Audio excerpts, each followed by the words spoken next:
Pronto, então vamos começar por temperar o frango. Pimenta,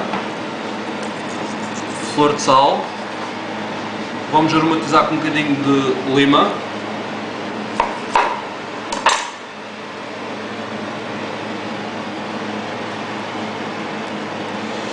e tomilho.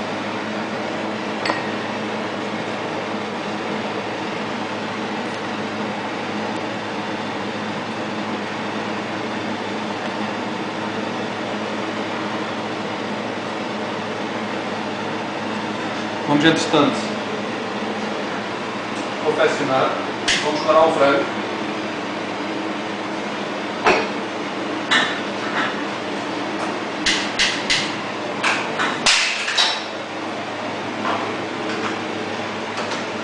Vamos pôr um fio de azeite. Deixar aquecer bem.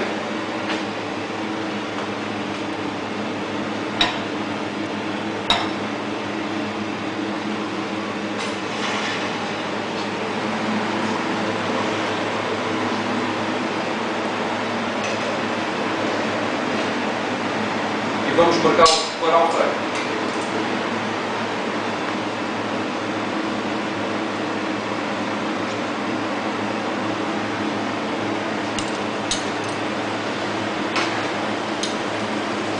Entretanto, vamos começar enquanto o frango cora, vamos começar a fazer o acompanhamento.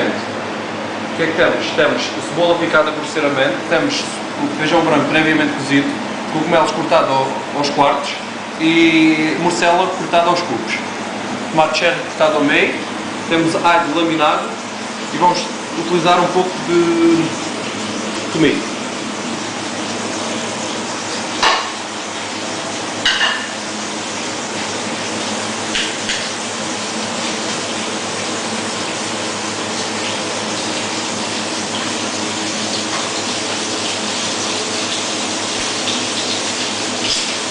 Vamos pôr um fio de azeite, não muito, porque a morcela vai utilizar alguma